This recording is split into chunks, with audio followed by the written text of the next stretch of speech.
To a Waterfowl is a poem by American poet William Cullen Bryant, first published in 1818. Summary: the narrator questions where the waterfowl is going and questions his motives for flying. He warns the waterfowl that he could possibly find danger traveling alone.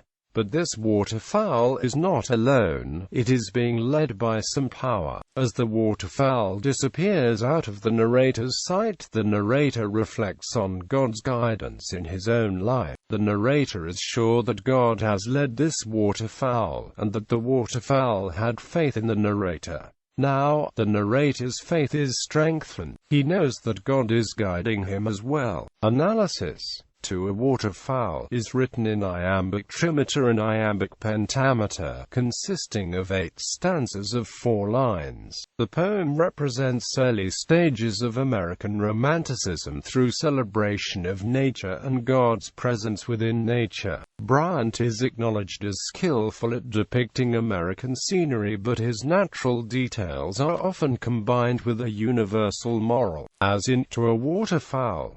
Figures of speech alliteration, while with a depths dost bear thou thy distant dew darkly. Metaphor: last steps of day. Anaphora: repetition of soon. Anaphora is the repetition of a word, phrase, or clause at the beginning of word groups occurring one after the other. Examples: give me wine, give me women, and give me song. For everything there is a season, a time to be born, and a time to die, a time to plant, and a time to pluck up what is planted. Bible, Ecclesiastes. Personification: the speaker addresses the waterfowl as if it were a person, saying it has taught a lesson. He also refers to other waterfowls as fellows. Apostrophe: the speaker addresses the waterfowl as if it could respond back. Metaphor: on my heart deeply hath sunk the Lestland. Composition and publication history: the inspiration for the poem occurred in December 1815 when Bryant, then 21, was walking from Cummington to Plainfield to look for a place to settle as a lawyer. The duck, flying across the sunset, seemed to Bryant as solitary a soul as himself, inspiring him to write the poem that evening. To a Waterfowl was first published in the North American Review in Volume 6, Issue 18, March 1818.